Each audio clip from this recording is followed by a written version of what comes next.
May Day సందర్భంగా చేగుంటలో మేస్త్రీల సంఘం అధ్యక్షుడు సోమ సత్యనారాయణ జెండాను ఎగురవేయడం జరిగింది. ఈ కార్యక్రమంలో మేస్త్రీల అధ్యక్షుడు సోమ సత్యనారాయణ, సోమ భూములు, సోమ లక్ష్మణ్, వెంకటేష్ మేస్త్రి, మారుతి మేస్త్రి, శ్రీను మేస్త్రి, నరేష్ తదితరులు పాల్గొన్నారు. అదేవిధంగా కార్మిక సోదరులందరికీ మేడే శుభాకాంక్షలు తెలుపుతూ కార్మిక దినోత్సవం సందర్భంగా చేగుంటలో కార్మిక సంఘాలు జెండా ఎగురవేశారు. భవనం దగ్గర కార్మికుల జెండా ఎగరవేసుకోవడం జరిగింది. ఎందుకంటే ఈరోజు మేడే సందర్భంగా కార్మికులను అణచివేస్తున్న క్రమంలో ఈరోజు కార్మికుల కోసం పోరాడి వేలాది మంది కార్మికులు ప్రాణాలు కోల్పోతే తప్ప ఈరోజు మేడే అనేది ఏర్పడలేదు. కాబట్టి సిఐటి ఆధ్వర్యంలో వేలాది మందిని ఏకం చేసి కొట్లాడి కార్మికులకు స్వాతంత్ర హక్కులను తీసుకొచ్చిన ఘనత సిఐటిది. కాబట్టి ఈరోజు మేడేగా గుర్తించి ఈరోజు మేడే సందర్భంగా జెండా ఎగిరేసుకోవడం జరిగింది.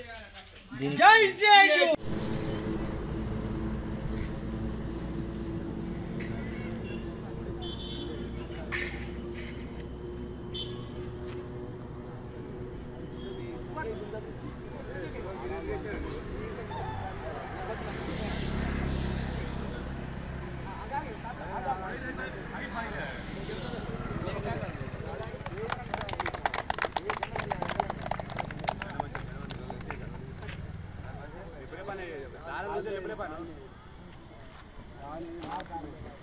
జై కార్మిక, జై కార్మిక, జై కార్మిక, జై కార్మిక.